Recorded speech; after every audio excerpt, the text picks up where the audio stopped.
esse homem vai acabar me matando. E porque ele estava com medo de morrer, correu, foi embora, fugiu porque estava com medo. Tem nada demais isso, né? Nós somos seres humanos, e diz até que o medo é protetor. Quem não tem medo de nada termina morrendo cedo mesmo. Quem enfrenta tudo. E quando nós temos medo, quando nós não queremos sentir dor, isso nos protege, isso nos afasta dos perigos. E foi o caso de Davi, né? Davi decidiu correr com medo de Saul, fugiu, os irmãos conhecem a história, não deu certo a fugida dele. O perigo lá onde ele foi estava pior do que o perigo perto de Saul. Ele voltou, mas não podia ir para onde estava Saul. Não conhece essa história, e acabou ficando naquela caverna lá. Se fala muito sobre aquela caverna, nós já falamos algumas coisas, e naquela caverna ele teve um reencontro com a família, um reencontro com os pais, teve uma reconciliação com os irmãos. Os irmãos acho que não estavam gostando muito dele, porque os irmãos, desde aquela batalha contra Golias lá, que os irmãos dele o desprezaram, e passando por cima de todo desprezo e menosprezo que ele estava sofrendo, ele foi o único que foi lá e venceu o gigante, enquanto que os irmãos dele, que o menosprezaram, não tiveram coragem, não tiveram força, não tiveram ânimo para ir encarar o gigante. Aí chega o guri, chega o desprezado, encara e vence. E a partir dali, o irmão sabe que a vida dele mudou, e os irmãos, sem dúvida nenhuma, o texto não fala mais sobre eles porque se aborreceram, né? Talvez por inveja, ciúmes da situação que ele estava vivendo agora. Mas na caverna tudo passou. Quando soube-se do perigo que ele passava e que estava na caverna, o texto diz que o pai, a mãe, os irmãos foram tudo para lá, reconciliaram, foi aquela bênção, se cuidaram. Ele ficou preocupadíssimo com o pai e a mãe, levou eles para uma outra terra, pediu lá ao rei que guardasse eles, todo mundo sabe disso, e ele voltou para cá de novo. E nesse inteirinho, os irmãos viram que 400 homens se juntaram com ele. Depois chegaram mais 200, mas 400 homens foram chegando obviamente aos poucos, não é? Foi se espalhando a notícia de que Davi estava naquela caverna, e talvez alguns até tenham chegado lá, não porque ouviu que Davi estava lá, mas pelo que ele mesmo ia passando. O texto diz que havia homens em aperto, havia homens endividados, chegavam homens angustiados, de espírito desgostoso. Era o tipo de pessoa que estava ali, e o cara, quando está assim, ele não quer ver ninguém. Quando está assim, ele quer se isolar, e acho que eles pensavam: eu vou para aquela caverna.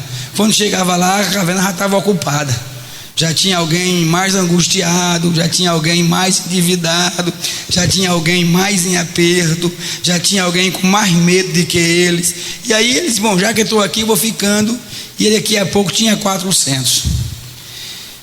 E os irmãos sabem que aqueles primeiros 400 que chegaram, eles se tornaram os valentes de Davi. E há depois um texto que o próprio Davi fala sobre isso, fala sobre os valentes de Davi, os meus valentes, os valentes de Davi. Foram aqueles 400. E há uma outra pergunta, né? Porque o que foi que levou Davi para lá? E o que levou aqueles homens para lá? Naquela época, sem dúvida nenhuma, havia gente que estava bem de vida. Na nação, no país, havia gente bem de vida. Havia gente que não estava endividado, que pelo contrário, né, tinha uma conta bancária, se é que existia isso, alta, tinha muito dinheiro no colchão, enterrado, em baús, e outros endividados. Naquela época tinha pessoas que estavam alegres, felizes, contentes, e outros que estavam entristecidos, espírito angustiado. E tinha gente que não estava em aperto, mas tinha outros que estavam em aperto. Os que estavam em aperto, os que estavam endividados, os que estavam amargurados, tinham um motivo para ir lá para onde estava Davi, ou para ir para a caverna de Adulão, como Davi também teve o mesmo motivo. E isso me chamou a atenção, porque o cara estava em aperto, o cara estava sendo perseguido, o cara estava endividado, e os irmãos sabem que endividado para a gente aqui, quando o cara, hoje, né, eu digo aqui nessa época que a gente vive hoje, quando a gente fala assim, fulano está endividado, então entende-se logo que ele está com o nome no Serasa, ele está com o nome no SPC, o CPF dele está sujo, né? Mas ele está solto, mas ele está por aí batalhando, pedindo emprestado a uma turma correndo, porque já sabe que ele não paga, aí aquele aí, então está por aí, né? Mas está solto. Mas naquela época não, né?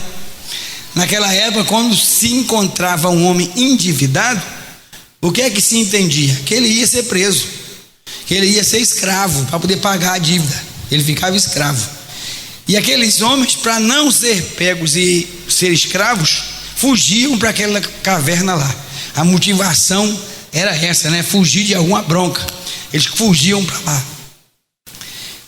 Fugiram para lá 400. E aqueles 400, já disse, se tornaram os valentes. Eram homens tremendos. Aqueles homens não receberam possivelmente o treinamento para fazer as façanhas que fizeram com nenhum mestre, com algum instrutor ali. Eu acredito que aqueles homens já eram daquele jeito, já eram especialistas na guerra, na batalha, que naquela época era fundamental. Hoje ainda é um pouco importante, mas não como naqueles dias, né? O cara ser bom de batalha, de guerra, de arma. Os homens eram homens chamados de belicosos, guerra pesada. E você olhar para um cara daquele, que naquela época era importante o indivíduo ser como eles eram. E eles não estavam contratados, e eles não estavam assalariados, eles não estavam em um imposto alto dentro daqueles grupos, eles estavam endividados, eles estavam em apertos. Eu fiquei também pensando sobre isso, digo, puxa vida, que coisa, né? Às vezes nos vêm coisas que a gente não entende bem o porquê. Por que veio isso na minha vida, não é? Tanta capacidade que tem, porque eu falei aqui, né? O cara pegar uma lança e encarar 800 homens e vencê-los, e o texto ainda diz que eles venceram de uma vez só, de uma vez ele feriu 800, quer dizer, um homem desse, qualquer exército queria ele, e o contratava caríssimo, né? Dizia assim, rapaz, quanto você quer para ser soldado aqui no meu exército? Ele não tinha necessidade de estar endividado, de estar em aperto, mas a situação levou ele a isso. E eu fiquei pensando assim, quando eu digo a situação, aí nós entendemos vias comuns, nós entendemos vias naturais da vida.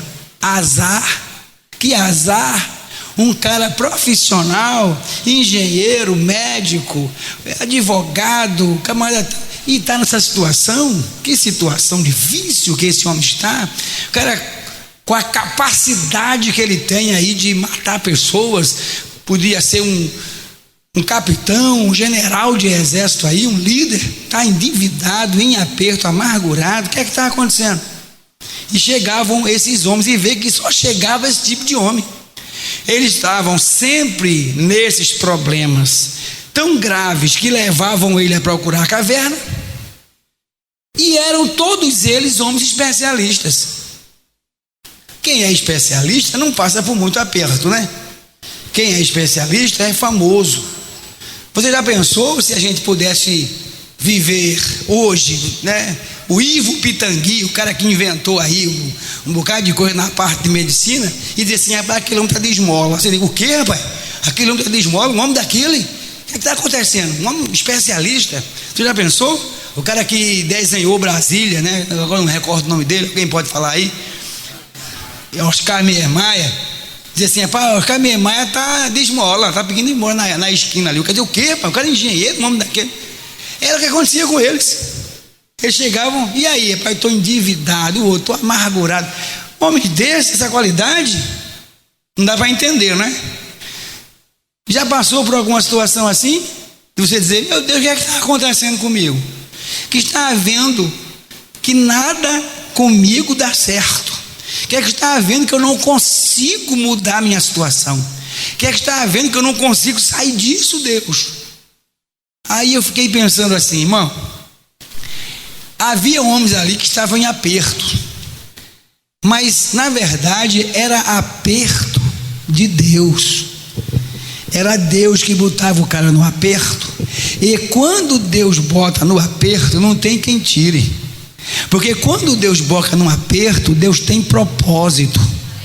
Tu está no aperto, então Deus tem um propósito na tua vida. Você está endividado, tem vergonha não, irmão. A gente fica envergonhado, né? Isso é uma coisa que dá vergonha, é dívida.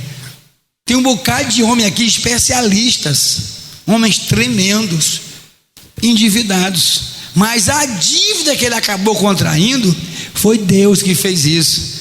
Foi Deus que foi tirando a grana dele para ele ficar endividado e procurar Davi. Foi Deus que fez o cara ficar amargurado, o espírito dele entristecido. Era Deus que botava amargura para ele procurar Davi. Por quê? Porque se aqueles homens não estivessem em aperto, se eles não estivessem endividados, se eles não estivessem amargurados, de maneira nenhuma eles iam para a caverna. De forma alguma eles iam procurar Davi. Procurar Davi, Davi caçado pelo rei.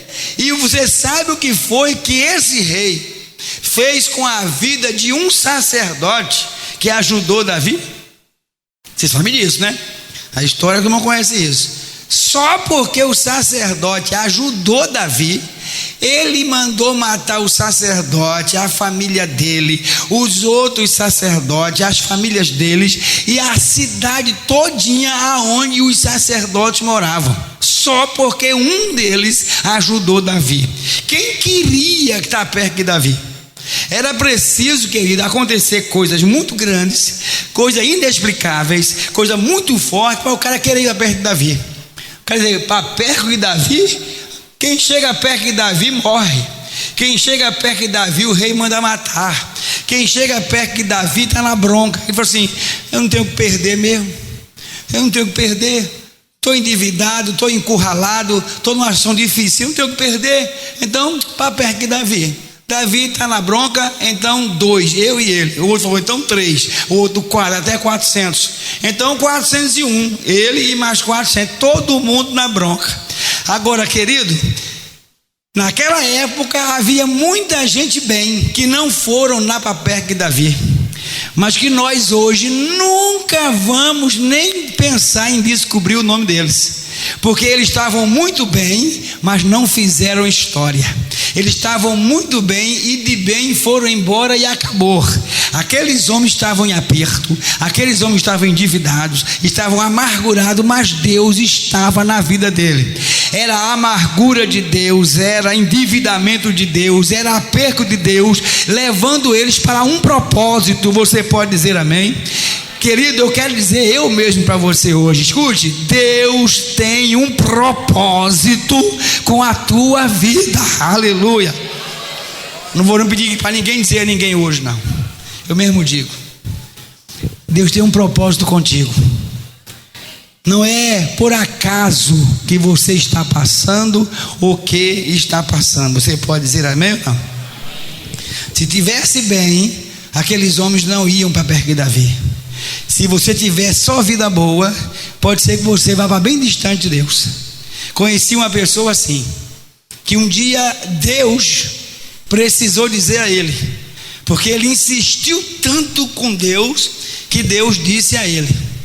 Quando diz conheci 2, um estava enfermo, ele insistiu tanto com Deus, por que Deus não curava, que um dia Deus foi e disse a ele: você está enfermo, não é por nada do passado. Você está enfermo, não é por nada do presente. Eu vejo o futuro. Essa enfermidade sou eu que estou te dando, e eu quero você para mim. Matou, guardou ele, pronto. Dormiu no Senhor. E Deus falou assim: eu quero você para mim. Nada do que aconteceu, nada do passado, não foi nada. Eu quero você para mim. E o outro reclamava muito de Deus por causa de questão financeira, lutava para um lado, lutava para o outro, prejuízo, fazia planos, e quando ia subindo pau na cabeça. Aí começou, aí um dia Deus falou assim: se eu te der, tu me deixa. Se tu tiveres, tu me abandonas. Sou eu que não deixo tu enricar, porque se tu enricar, tu me abandona. Vou te provar. Começou a dar, ele deixou tudo, ficou em casa. Um dia eu fui lá, tinha que ser eu, né? Essas coisas. Fui lá. E aí, rapaz, tá aí indo para a escola. Ele dirigia a escola dominical. Tá indo para a escola dominical. Não tive mais tempo. E as direções dos cultos? Entreguei, não tive mais tempo. E a pregação? Você é um cara bom, você é doutrinador. Não dá mais, não tem tempo para estar lendo Bíblia, porque é contas, é dívida, é não sei o que, é pagamento, tem que comprar, tem que vender e tal. Ok. Deus tirou, se mudou, foi consagrado, pastor, fez a obra, hoje está jubilado, glorificando o nome do Senhor.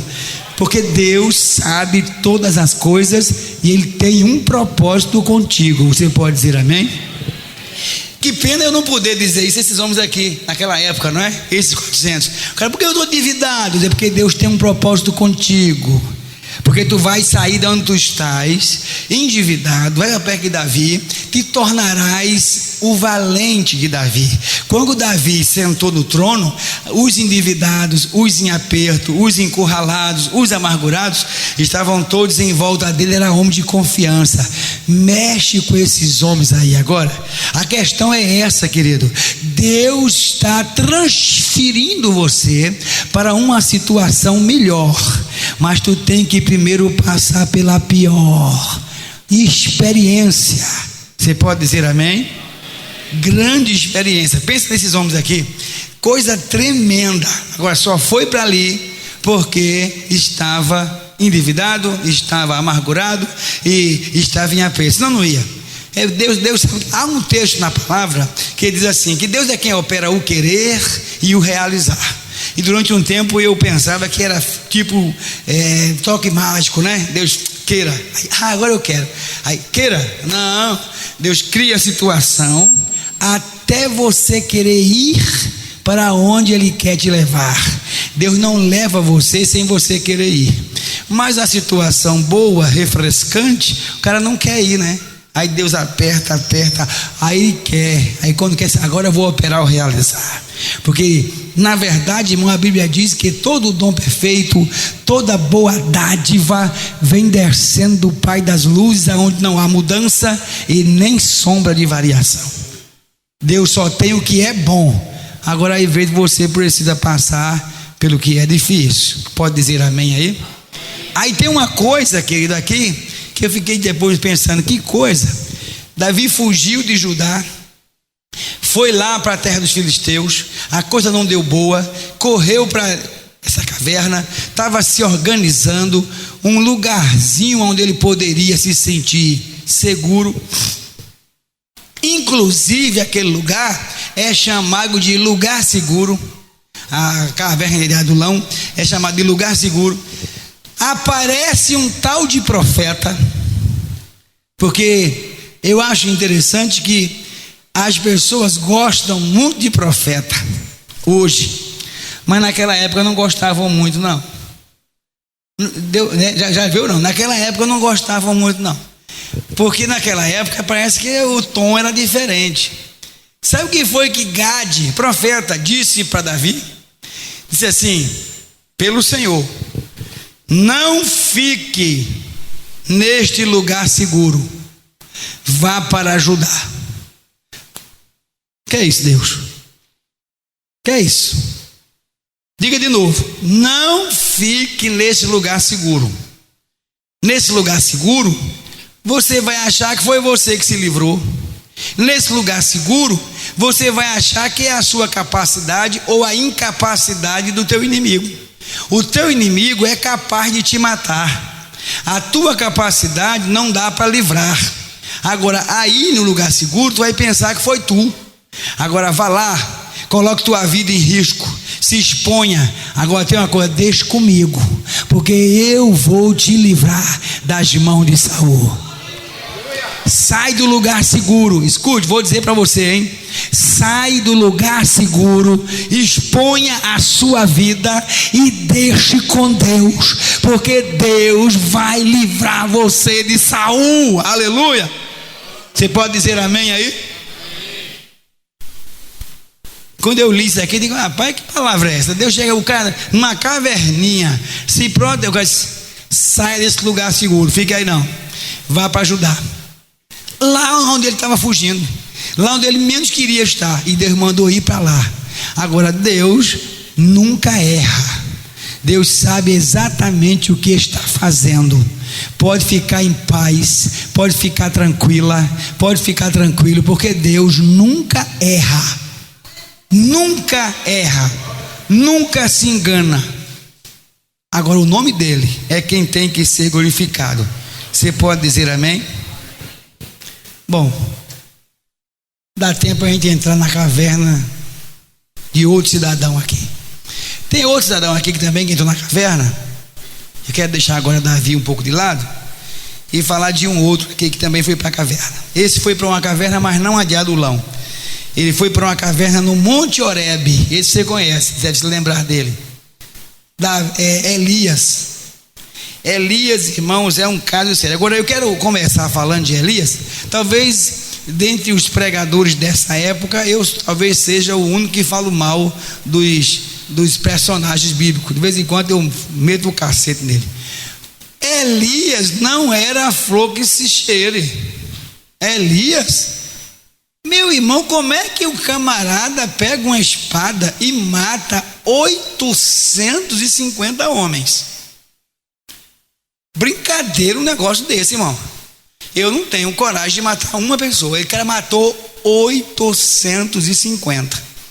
Ele pedia para a turma segurar e passava-lhe a espada no pescoço e não escapou ninguém. 400 profetas de um falso Deus e 450 de outro falso Deus. Segura tudinho aí, meteu o cacete para cima. É óbvio que ele estava fazendo uma obra grande, irmão, sabe disso. Aquele cara que pede para chover, chove, pede para não chover, não chove, pede para chover fogo, chove. Brincadeira, um homem desse? O cara estava fazendo uma obra tremenda. E fez aquele desafio que os irmãos sabem ali do sacrifício, né? O irmão conhece isso, lá no Carmelo. Cada um pega um boi e tal e oferece ao seu Deus da forma que o seu Deus queira que ofereça. Cada um faça vocês primeiro, os irmãos conhecem isso. Até que depois ele fez, depois de feito dele, matou todo mundo. E aí chegou o tempo de chegar a água, e a água era abundante, mas tinha uma coisa muito grande acontecendo no campo espiritual. E quando a água vem chegando, 3 anos e 6 meses depois, sem ter água, e não tinha água pela palavra do profeta Elias, obviamente ele disse que não ia chover, também pela palavra de Deus. Ele não criou, não forjou uma profecia, foi Deus que mandou dizer. Mas as pessoas ficavam com raiva dele. Naquela época, as pessoas não gostavam muito de profeta, porque os profetas daquela época não era só bênção, não. Era cacete também nas costas, que não era brincadeira. Quando ele dizia uma coisa, acontecia e o ar era duro. Então não vai chover. Aí o cara achava que a culpa era do profeta e não chovia. Não conhece essa história. Depois que tudo estava resolvido, estipou-se os falsos profetas, os falsos deuses. Aí ele vem lá e vê a chuva e vê a nuvem, irmão, sabe? Manda avisar ao rei, ó, a coisa vai melhorar, rei. Vai chegar uma chuvinha aí, já fez uma purificação, tirou esses falsos deuses.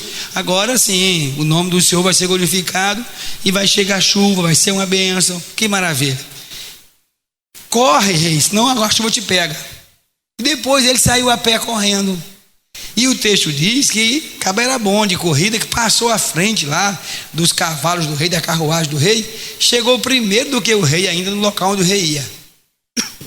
Eu já falei sobre isso aqui. Ele possivelmente estava achando que o rei ia chegar e fazer um banquete, uma festa, dar-lhe uma medalha, uma condecoração, né? Porque olha, ele aqui revelou os falsos profetas, ele aqui pediu para voltar a chuva e voltou, que maravilha, foi uma bênção. pediu fogo do céu.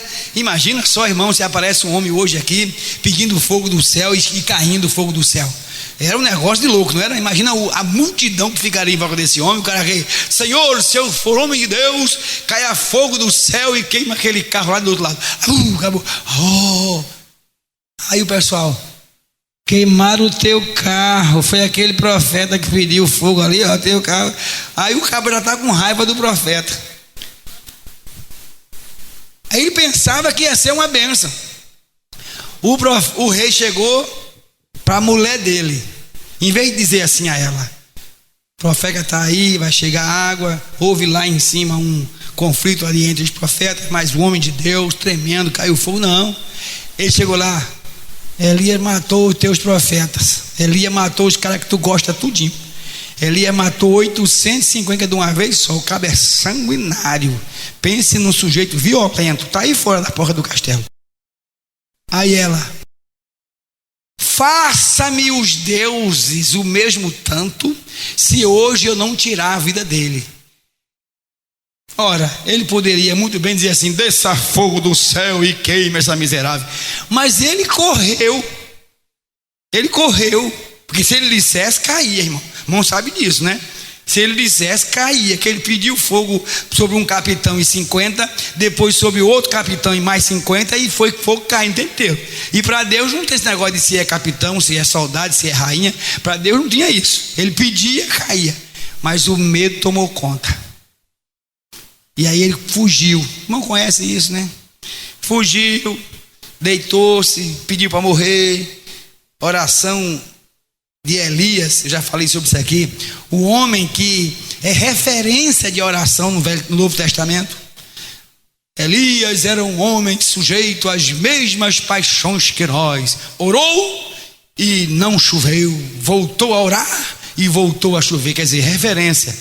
Orou pedindo para morrer. Até hoje esta oração não foi respondida, porque nem para morrer ele prestava.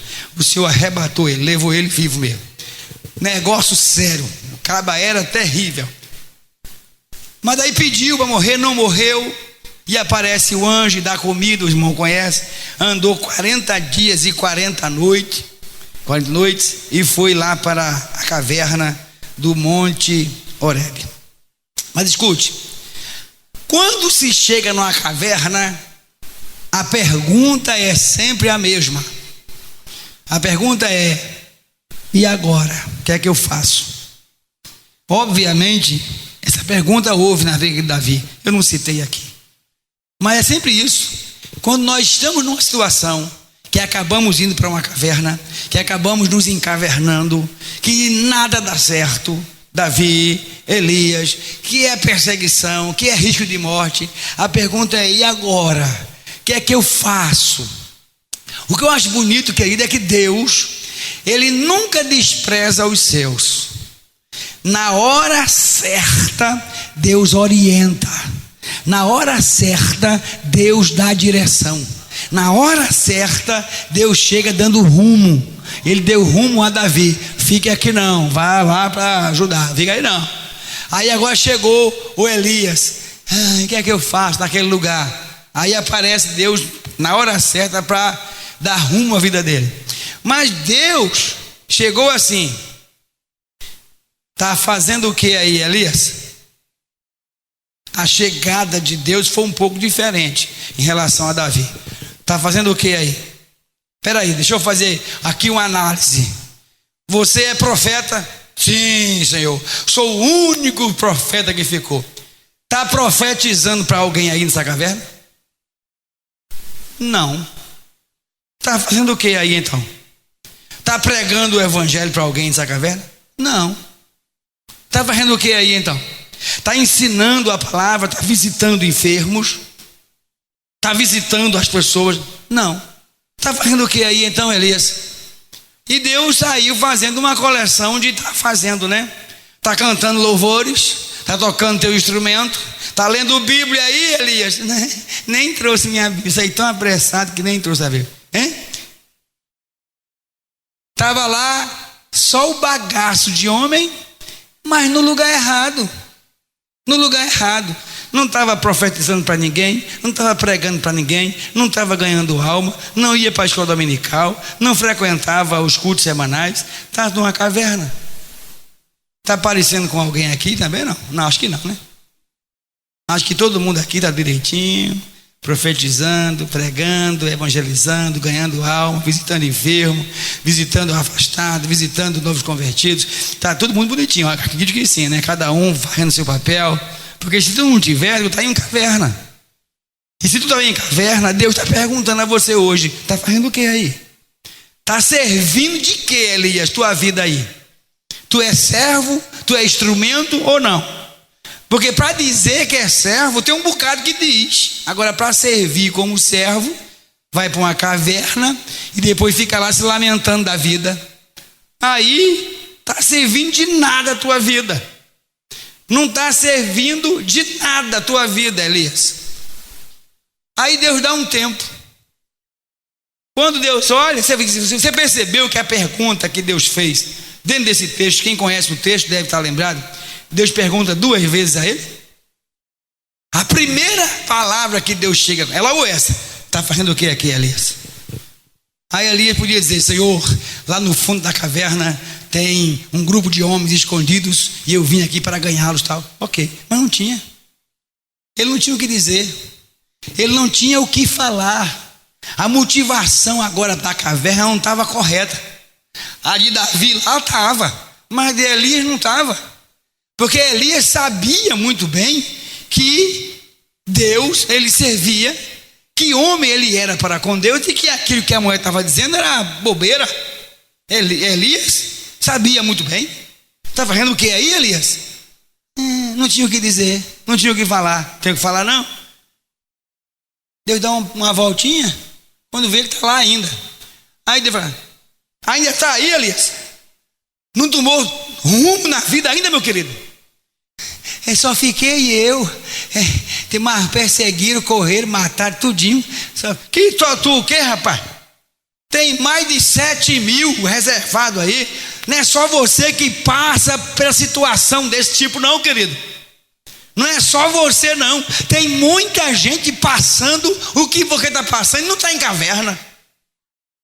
Você, o principal homem que eu uso, está na caverna, cara? Achando que é só você? Não, não é só você que passa problema, não. Não é só você que derrama lágrima, não, querido.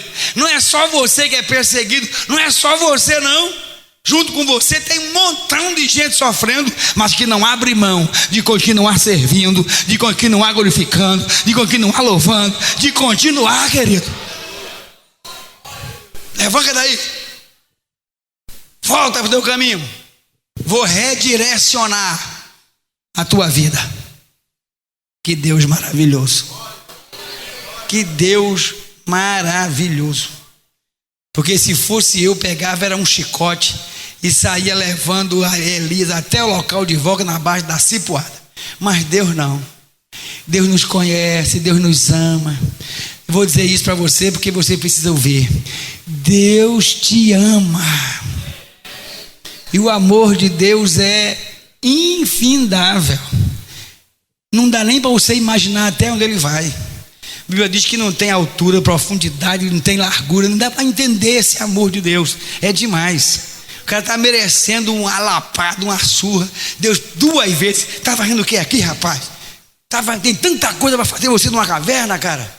E o cara lá numa caverna, fazendo nada.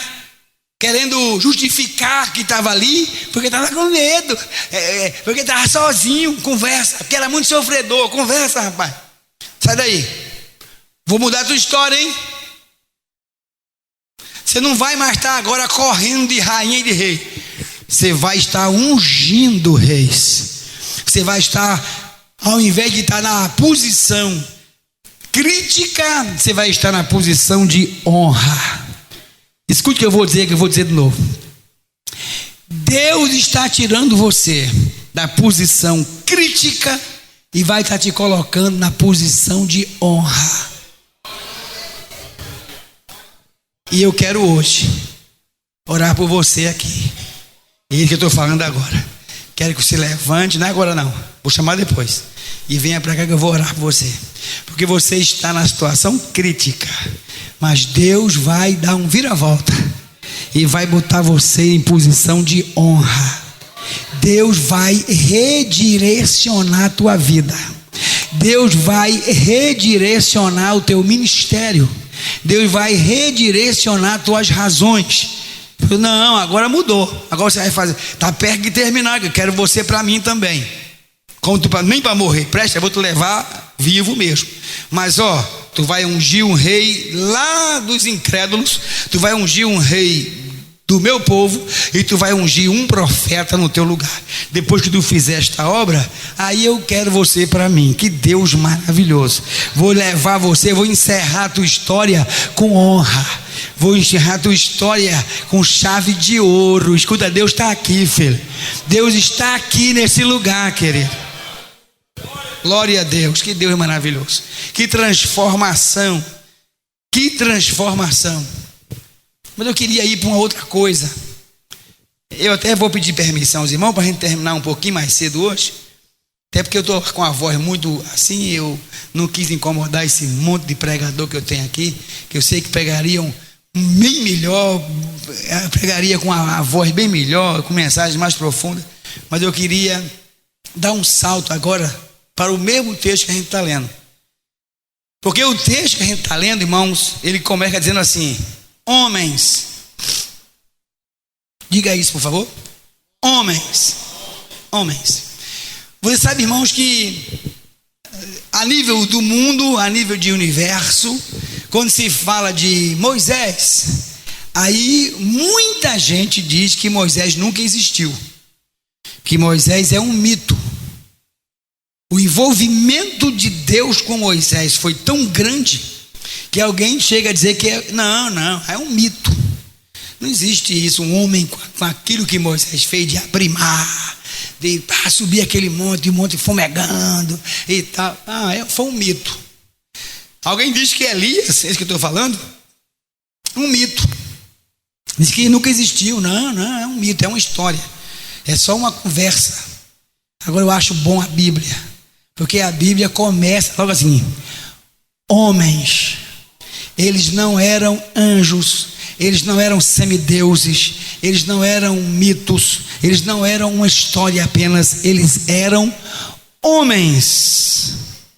E lá no Novo Testamento, você já sabe, já falei aqui, que ele fala assim: homens sujeitos às mesmas paixões que nós. Escute, quando o Senhor orientou alguém a escrever o capítulo 11 da Epístola aos Hebreus, ele não fez isso para que nós tivéssemos um grupo de pessoas para admirarmos. Deus não estava preocupado com isso, de assim: eu tenho que apresentar a eles uns super-heróis para que eles admirem, não é? Ao invés deles admirarem o Batman, eles admirarem o Elias. Ao invés deles admirarem o super-homem, eles admirarem Moisés. Ao invés deles admirarem o Homem-Aranha, eles poderiam olhar para Eliseu. Então, vou fazer aqui uma galeria de super-heróis para que os crentes possam ter a quem admirar. Não. Quando ele fez aquilo ali, ele falou assim: essas pessoas aqui eram apenas homens, e eram homens iguaizinhos a você, e o que aconteceu com eles é para acontecer com você, porque eles não são mais do que apenas homens. E ele inicia a história aqui, esse capítulo 11, vamos lá para ele. Ele inicia aqui, escuta lá, o versículo 1 e 2, e até o 3 também, ele está só falando ora, fé, certeza e tal, né? Aí do versículo 4 em diante, do versículo 4 é que ele começa a galeria. Ele diz assim: pela fé. Por que eu voltei para aqui? Porque quando ele chega lá no 38, ele fala assim: esses homens eram homens que o mundo não era digno deles, andaram errantes. Eram esses homens daqui a quem aquele texto lá se refere. Aí diz aqui: pela fé Abel ofereceu a Deus mais excelente sacrifício do que Caim. Entendeu? Acredito que você não entendeu, não. Eu vou te explicar. Pela fé, Abel ofereceu o quê? O quê? Não entendi. Você leu realmente o texto? Acho que não. Eu vou recitar aqui para você entender. Pela fé, Abel ofereceu mais excelente. Ofereceu mais excelente sacrifício do que Abel, ou do que Caim. Abel ofereceu mais excelente sacrifício do que Caim. E querido, essa expressão mais excelente, ela só é necessária e só é esse mais quando se refere a alguma outra coisa também excelente. Deu para entender ou não? O que é que o texto aqui está nos dizendo? Está dizendo assim, ó. Caim. Você já ouviu falar de Caim? Já. Você gosta de Caim? Não.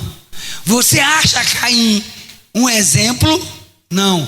Você acha Caim um crente? Não. Você acha Caim um homem direito, espiritual? Você fala, não. Mas esse texto está dizendo que Caim ofereceu um sacrifício excelente para Deus. É o que o texto está dizendo.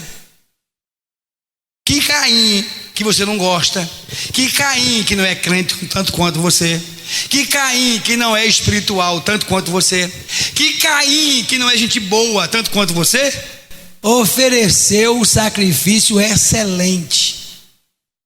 Aí o texto fala assim, mas Abel, pela fé, ofereceu um mais excelente a Deus. Deu para entender ou não?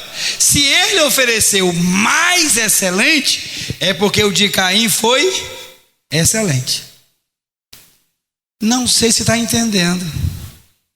Caim era pior do que a gente, não era? Até um pouquinho atrás era. Até antes de eu mostrar isso, Caim está no inferno. Caim oferecia sacrifício excelente a Deus. A questão é que Abel oferecia mais excelente, porque a fé precisa levar você a isso, a oferecer mais excelente. Ou seja, quando você servir a Deus com excelência, que é o que a gente fala aqui, servindo a Deus com excelência, nos nivelamos apenas a Caim. Gostou disso? Não, foi ruim essa hoje, mas eu tinha que dizer isso a você hoje aqui. Quando você oferece, quando você serve com excelência, nivelou com Caim, porque Caim servia com excelência. A questão é que Abel, pela fé, servia com mais excelência, mais do que excelente. Sabe por quê, filho? Porque nós não servimos a barro, não servimos a gesso, não servimos a ouro, nem prata, nem pau, não servimos a ídolo, servimos a um Deus vivo, que excelência fica lá atrás para ele. Ora essa, como servir a esse Deus se não for no nível máximo de excelência? Porque ele é digno de toda honra, toda glória, todo louvor, adoração. Ele é digno, aleluia, glória a Deus. Cada vez que vocês perceber que o que você fez não foi excelente, você pode pensar assim, perdi para Caim. Pastor avisou que ia ter uma lavagem na igreja, avisou que ia ter um mutirão de arrumação, eu não fui, perdi para Caim. Eu podia ter, se você não podia vir, tudo bem, mas eu podia ter ido, mas a preguiça não deixou. Perdi para Caim, porque Caim oferece a Deus sacrifício excelente, e eu nem isso ofereci. Quando fala assim, irmão, vamos lá, aí você não vai. Irmão, vamos fazer, você não faz. Vamos ajudar, você não ajuda. Você pode dizer, perdi para Caim agora. Caim foi mais crente do que eu. Caim serviu melhor do que eu. Não é possível que você vai perder para Caim num tempo desse. Nós não fomos chamados para ser último, mas para ser primeiro. Não fomos chamados para ser cauda, mas para ser cabeça. E cabeça e primeiro na obra de Deus tem que ser com mais do que excelente. Quem pode dizer amém? Você tem que sair hoje daqui dizendo, a partir de hoje serei um crente mais que excelente, serei servo mais do que excelente.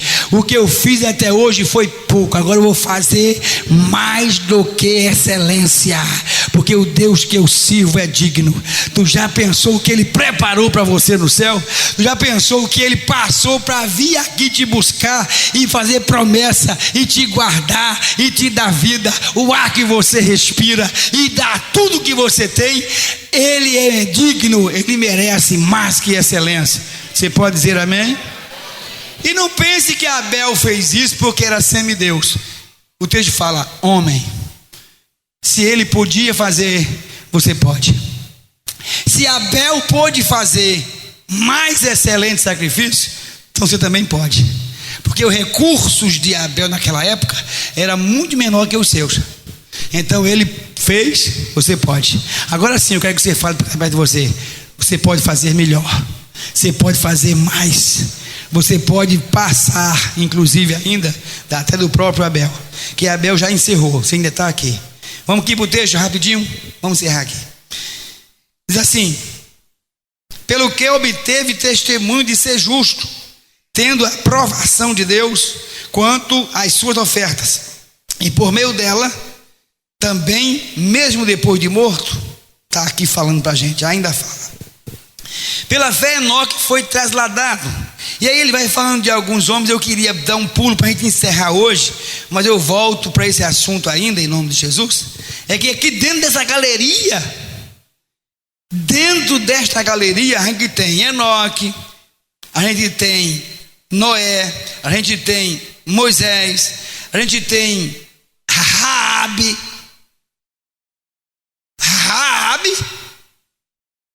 numa galeria de exemplos, numa galeria de gente que está dando lição para a gente, tem uma tal de Raabe.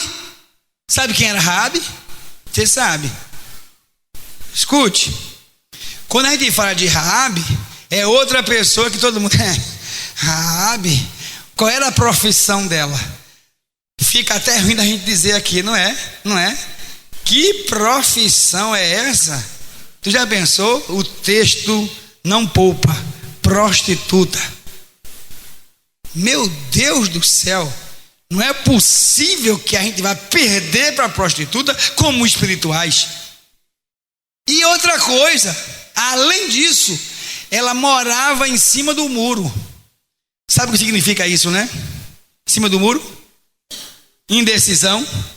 Ela morava, ela vivia, ela habitava em cima do muro.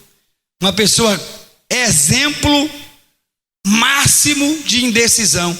Não sei se entro, não sei se saio, não sei se fico, não sei se vou. E ainda por cima com a profissão que tinha. Agora o texto diz assim: pela fé, essa que ninguém dá crédito, essa que ninguém quer ser seguidor dela, não foi destruída com os desobedientes. Não foi destruída com os desobedientes. Quando você desobedece, você está perdendo para Raabe. Quando você desobedece, você está perdendo para Raabe. Irmão, quando eu vi isso aqui, eu digo, meu Deus do céu, Raabe não pode me dar lição, Raabe não pode me dar exemplo. Mas quando eu acabei de ler o texto, pela fé, Raabe não foi destruída com os desobedientes.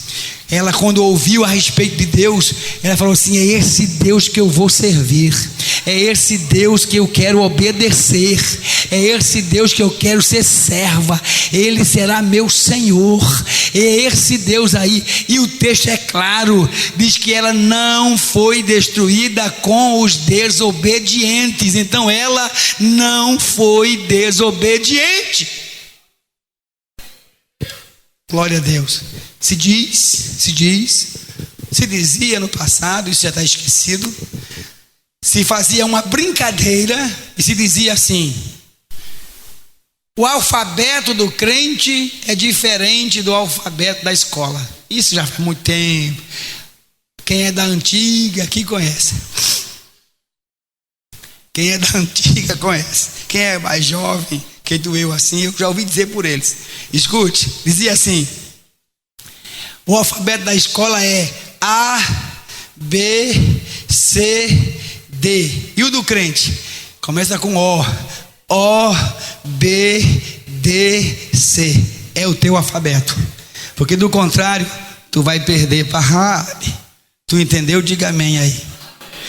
Deixa eu só encerrar aqui, vou até fechar aqui para não cair em tentação. Escute. Eu vou só dar um toque. Moisés, o texto fala de Moisés, aí deixa claro: Moisés, homem, não é mito não. Moisés não é uma história não. Moisés não é um semideus. Homem. E diz assim: pela fé, Moisés, eu vou dizer e quero que você diga depois, ok? Abandonou o Egito. Pela fé. Grande coisa, não é? Abandonar o Egito. O que é que tem?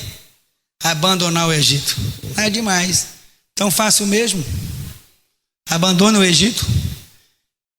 O texto não diz que pela fé Moisés pegou umas coisinhas do Egito e foi curtir no deserto. Não. Pelo contrário. Ele falou assim: ô Faraó, de mim no Egito não ficará nem uma unha. Tudo que é meu eu vou levar para servir a Deus. E tem uma coisa, irmão: o Egito era bom. Você está falando que o Egito era ruim? Quando a gente fala que Egito, cara, coisa ruim. Egito tinha muito dinheiro, Egito tinha fama, Egito tinha dança, tinha curtição, tinha baile, Egito tinha, não vou dizer, fica ruim. Egito é uma maravilha. Egito, como é que o pessoal chama hoje aqui? Vai para noitada, como é? Hoje mudou o nome. Egito tinha know-how, não, como é, rapaz? Vai para noite, o pessoal vai para noite, como é? Balada. Eles sabem. Aí Egito tinha balada. Egito é uma maravilha. Egito tinha toda a curtição necessária. Egito, irmãos, tinha a exaltação. E Moisés não era aquele cara que ficava pelo lado de fora porque não tinha dinheiro para pagar o ingresso para entrar, não. Moisés era filho da filha de Faraó, neto do rei. Aonde ele chegava oficialmente. Quem chegou aí? Moisés. Por favor, pode entrar. A rapaziada tinha que pagar o ingresso. Ele não era neto do rei. Imagine aí o que era o Egito para Moisés. Tinha de tudo. Se fosse hoje, ele estava andando de Ferrari. Estava andando. Se fosse hoje, ele tinha avião particular. Se fosse hoje, era isso. Aí falou assim: pela fé, Moisés abandonou. Tem tradução que fala deixou, mas tem uma que é bem forte assim: abandonou o Egito. Sabe o que é abandonar, querido? É sair de lá com desprezo. Porque deixar, o cara pode até aqui teve um bocado de gente que deixou com Moisés. Deixou, mas falou assim: ai que saudade das panelas, ai que saudade dos pepinos, ai que saudade das cebolas. Está escrito na palavra, eles queriam cebola, pepino, panela. É o que eles queriam do Egito. A gente tinha carne, tinha comida, e aí tinha roupa, tinha shopping, tinha. O Egito era uma maravilha. Mas Moisés abandonou isso aqui, ó. Cara, você não quer nem a poeira, fica aí, eu não quero nem olhar para trás, ali na frente tem coisa melhor. Deus me chamou para o deserto para adorar. Aqui eu não posso adorar, porque eu não posso sacrificar aquilo que para o egípcio é abominação, um cordeiro, não posso, mas ali eu posso, e ali eu vou encontrar ele, e ali eu vou adorar. Nem quero saber do Egito, aleluia. Abandona o Egito. Fala aí para a gente encerrar, vamos ficar em pé. Fala aí. Abandona o Egito. Fala aí. Abandona esse Egito, meu querido. Abandona esse Egito, filho. Que no Egito tua adoração não chega lá. Faraó queria isso. Faraó dizia assim: vocês vão, mas não vão longe. Ele falou assim: eu vou na distância que Deus mandou. Vocês vão, mas não vão todos. Ele falou assim: eu vou com todos quanto Deus mandou. Vocês vão, mas não leve a fazenda, não leve as riquezas. Eu levarei tudo o que Deus mandou. Vocês vão, mas deixa as mulheres e os meninos. Eu vou com a família inteira, porque Deus assim mandou. Deu para entender? Não? Isso é abandonar o Egito. Quem abandona o Egito leva tudo que é seu. Não deixa nada para o diabo. Não deixa nada. Não deixe nada. Não tenha saudade. Não pense naquela época. Ai, naquela época, que coisa de ruim daquela época. Ah, mas naquela época o que Deus tem para você é melhor. O que Deus tem para você é melhor.